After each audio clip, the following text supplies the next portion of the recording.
നമ്മുടെ ഒരുപാട് ഇൻഫർമേഷൻസ് അയാളുടെ കയ്യിലുള്ളതാണ്. അയാൾ ഇന്ന് വരുമെന്നാണ് ഞാൻ കരുതിയത്. നിന്റെ കരുതലും ചിന്തകളും അല്ല, വ്യക്തമായ ഉത്തരമാണ് എനിക്ക് വേണ്ടതെന്ന് ഞാൻ നിന്നോട് പലവട്ടം പറഞ്ഞു.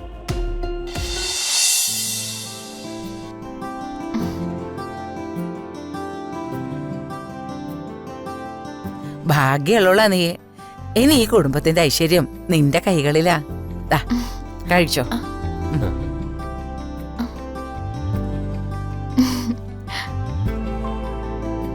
ചേച്ചി പറഞ്ഞ ശരിയാ. പൃഥ്വിയുടെ ജീവിതത്തിലും ഈ കുടുംബത്തിലും പുതിയൊരു വെളിച്ചമാണ് നീ കൊണ്ടുവന്നത്. മോൾക്ക് എന്ത് ആവശ്യമുണ്ടെങ്കിലും മടിക്കാതെ പറയണം കേട്ടോ.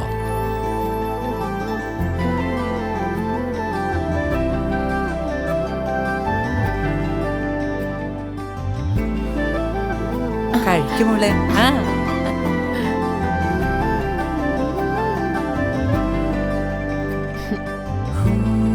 മോളെ ഈ പാല് കുടിക്കേ.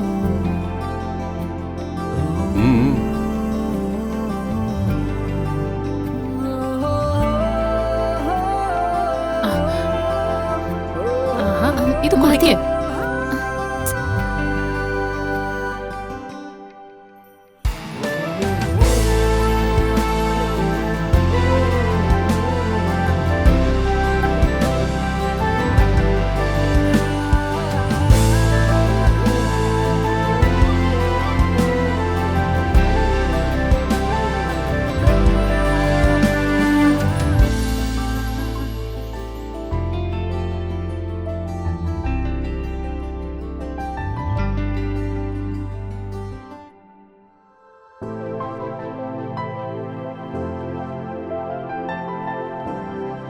ഈശ്വരാ.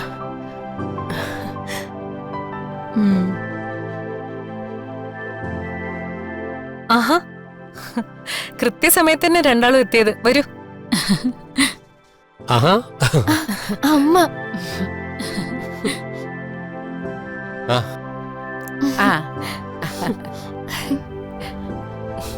മോളെ,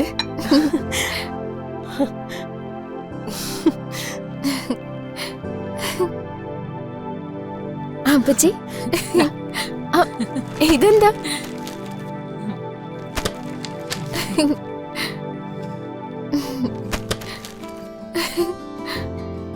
മോളിരിക്കേ. ഇതും കൂടിയും കഴിക്കണം.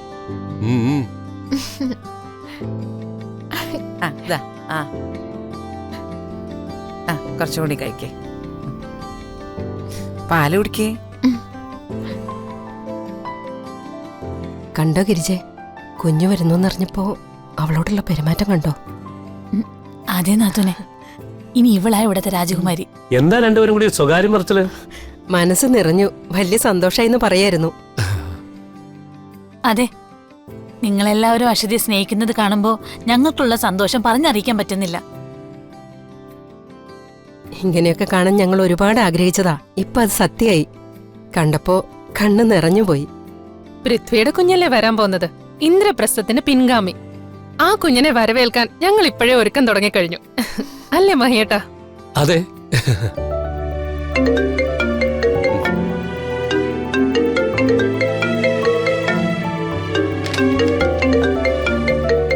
നിനക്ക് വിശക്കണുണ്ടോ? ഏയ് ഇല്ല. കഴിക്കാൻ ആഗ്രഹമുള്ളത് എന്തായാലും പറയണം. ഞങ്ങൾ അത് എന്തായാലും ഉണ്ടാക്കി തരാം. അല്ലേ ചന്ദ്രമതി? അതെ, അതിനെന്താ സംശയം?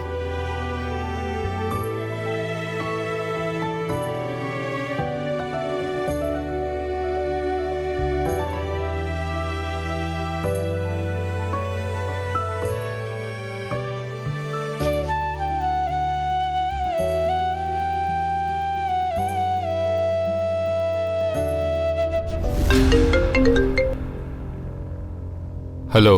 ഒരാവശ്യത്തിന് നിന്നെ വിളിച്ച ഫോൺ എടുക്കാൻ എന്താ ഇത്ര ബുദ്ധിമുട്ട്? അത് ഞാൻ ഈ തപ്പലും തടയലും അല്ല. ചോദ്യത്തിന് കൃത്യമായ മറുപടിയാണ് എനിക്ക് ആവശ്യം. സോറി, ഞാൻ വൈഫിനെ കൊണ്ട് ഹോസ്പിറ്റലിൽ പോയിരിക്കുകയായിരുന്നു. അതുകൊണ്ടാണ് കോൾ എടുക്കാൻ പറ്റാഞ്ഞ. വ്യക്തിപരമായ കാര്യങ്ങൾക്ക് എക്സ്ക്യൂസ് പറയാൻ പറ്റില്ല പൃഥ്വി.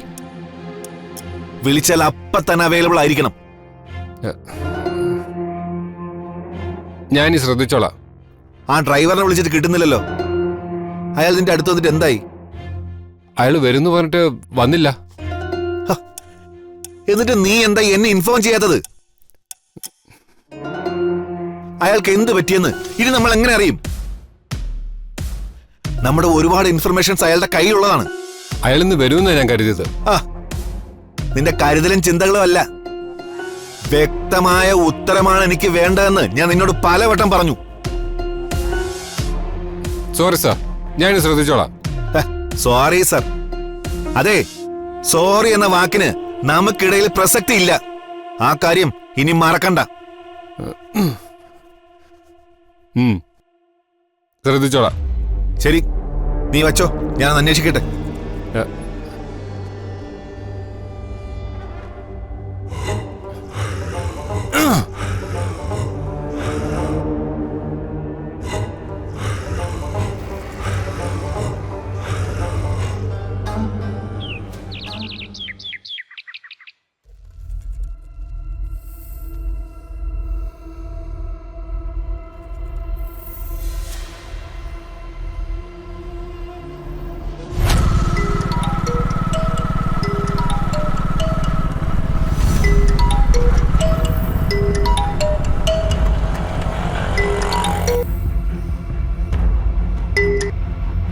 ഹലോ, ഇത് എവിടെയാ? ഒരു വിവരമില്ലല്ലോ. ഞാൻ കുറച്ച് ജോലി തിരക്കിലായിപ്പോയി. തൽക്കാലം തിരക്കൊക്കെ മാറ്റിവെച്ച് എന്റെ സാറൊന്ന് പുറത്തോട്ട് ഇറങ്ങി കോഫി ഷോപ്പിലേക്ക് വാ, നമുക്കവിടെ കുറച്ചു നേരം സംസാരിച്ചൊക്കെ ഇരിക്കാം. എടോ, ഞാനിപ്പോ വരാൻ പറ്റുന്ന അവസ്ഥയിലായിരുന്നെങ്കിൽ അങ്ങോട്ട് വിളിച്ച് ഞാൻ സംസാരിച്ചോണ്ടിരിക്കുവായിരുന്നല്ലോ. ഇതിപ്പോ കോൾ എടുത്ത് തന്നെ താൻ ടെൻഷൻ ആകണ്ടെന്ന് കരുതിയാ? നിങ്ങൾക്ക് പ്രധാനമന്ത്രിക്ക് തിരക്കാണല്ലോ എപ്പോഴും. എങ്ങനെയാണെങ്കിൽ എന്ത് ചെയ്യും? അഞ്ജു, ഞാൻ പറയുന്നത് താൻ നല്ല സെൻസിലെടുക്ക്. എന്നിട്ട് വഴക്കുണ്ടാക്കാതെ നമ്മുടെ ഫ്യൂച്ചറിനെ കുറിച്ച് ചിന്തിക്ക്. എന്റെ 1-2 ക്ലയൻസ് ഇപ്പോൾ വരും. അവര് വരുമ്പോൾ ഞാൻ ഇവിടെ ഉണ്ടാവണം. അകലെ വർക്ക് അറിയാവുന്ന ഒരു സ്റ്റാഫിന് അപ്പോയിന്റ്മെന്റ് ചെയ്തൂടെ? എന്തിനെങ്ങനെ എല്ലാ ജോലിയും കൂടെ ഒറ്റയ്ക്ക് ചെയ്യാൻ നോക്കുന്നേ? ഒരു സ്റ്റാഫിനെ വെച്ച ശമ്പളം കൊടുക്കണ്ടേ? ഇപ്പോഴത്തെ കാലത്ത് എത്ര രൂപ കൊടുത്താലാ കൊള്ളാവുന്ന ഒരാളെ കിട്ടുക? അങ്ങനെ കിട്ടിയാൽ തന്നെ ഒരാൾ എത്ര ദിവസം ഉത്തരവാദിത്തത്തോടെ നിൽക്കാനാ? എങ്കിലൊരു കാര്യം ചെയ്, എന്നെ ഡിസൈനിങ് പഠിപ്പിക്ക്. ഞാനും അവിടെ വന്നിരുന്ന് അഖിലൊപ്പം ജോലി ചെയ്യാം. അപ്പൊ നമ്മുടെ ജോലി നടക്കും, എപ്പോഴും നമുക്ക് കാണുകയും ചെയ്യാം. ബെസ്റ്റ്. എന്നാ പിന്നെ ജോലി നടന്നു തന്നെ. താനൊന്ന് പോയെ. അതെന്താ? അത് പറ്റില്ലേ? ഇയാൾക്ക് അത്ര നിർബന്ധമാണെങ്കിൽ കല്യാണം കഴിഞ്ഞിട്ട് അതിനെക്കുറിച്ച് ആലോചിക്കാം. പക്ഷെ ഇപ്പോഴത്തെ അവസ്ഥയിൽ നടക്കാത്ത കാര്യമാണത്. അതെന്താ? അത് തന്റെ സ്വന്തം ഷോപ്പല്ലേ? ആരുടെ അനുവാദത്തിന് കാത്തു നിൽക്കേണ്ട ആവശ്യമൊന്നുമില്ലല്ലോ. അങ്ങനെയൊന്നുമില്ല. പക്ഷെ അപ്പുറത്തും ഇപ്പുറത്തും ഒക്കെ വേറെ കടകളുണ്ട്. വെറുതെ ആളുകളെ കൊണ്ട് ചീത്തപ്പേരുണ്ടാക്കണോ? ചീത്തപ്പേര് എങ്ങനെ ഉണ്ടാവാനാ?